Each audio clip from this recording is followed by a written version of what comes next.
Hi, Simon. Good session today. Hope you found it helpful. Just going to run through a couple of things now we discussed from the session.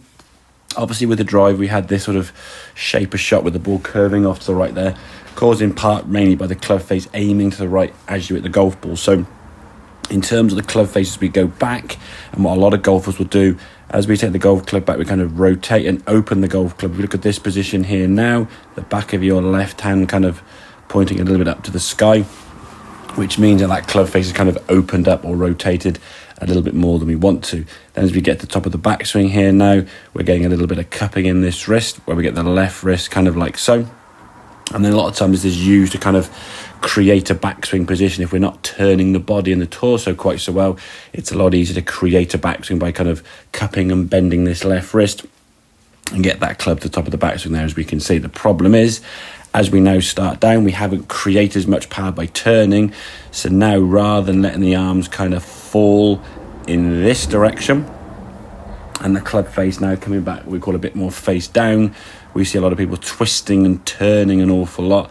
So the hands now start coming out to the golf, and we can see here now that on the way down, the back of your left hand now really kind of pointing up to the sky. That this position here now, if we think for all intents and purposes, the back of your left hand and the club face are kind of in the same position. So your club face now at this position is pointing up to the sky more so than pointing sort of along the line of the horizon, or even less so pointing down towards the golf ball. So as we're coming at the golf ball, that face now is going to be wide open.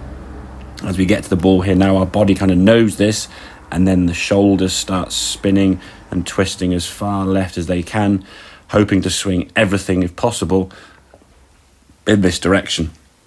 The problem is, if the face is aiming right of target and the path on this blue line of the golf club is swinging to the left, all we're going to create now is that slice spin off to the right there, which the ball then hits the screen on the right hand side. Even though your arms are swinging very hard across your body to the left as best you possibly can, that ball's going to start right at that white line and just keep curving out to the right there. So the feeling we're going to try and do, so what the drill we were discussing there, is swing the golf club back to about this point here and just feel the palm of your right hand or the back of your left hand is pointing more towards the ground. What we want to try and see, if you just stop the club at this position where it's sort of level with the hips, is the leading edge of your golf club should be in line with your forearm, with your club face there should be in line with your spine angle. So the club face at this position more so pointing down to the golf ball. So you're taking your right wrist and sort of turning your palm to face down more. And then from this position, we continue to turn the top of the backswing, feeling kind of palm more up to the sky at this point. So the palm now is facing up, trying to get the club face to point more up to the sky. And then we come back down, the palm now at this point certainly facing more to the ground. Your right palm, and so the back of your left hand just facing up to the sky way too much. And like I say, a lot of that is just all intents and purposes you trying to swing the club as hard left as you can and get that golf ball doing something over here as best you possibly can. But the more left you swing it with everything, hands, knees, arms, hips and shoulders, and the club face going right, the bigger the slice spin's going to be. If we slow the swing down, it will go less right, but then you might as well hit a 7-iron because it'll be going about the same kind of distance. So work on that right palm and the takeaway.